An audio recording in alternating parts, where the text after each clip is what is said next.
দেখুন আপনারা, এখন আমি বাঁধাকপি রান্না করে এলাইছি, তো আমরা এখন ভাত খাবো। আসলে আমরা ভাড়াটিয়া থাকি, তো এখানে আমাদের চুলাগুলো অনেক গ্যাদারিং থাকে, তাই এখানে রান্নার ভিডিওটা আমরা করতে পারি না। তো এখন রান্না করে নিয়ে আসছি, এখন আমরা সবাই ভাত খাইয়ে নিব।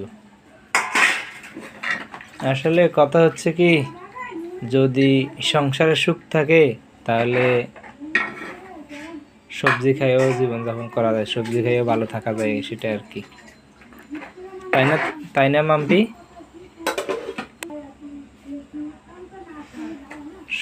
আসল কথা হচ্ছে সংসারের সুখ, সুখ থাকলে যে কোনো পরিস্থিতিতে যে কোনো সময় সুখে থাকা যায়।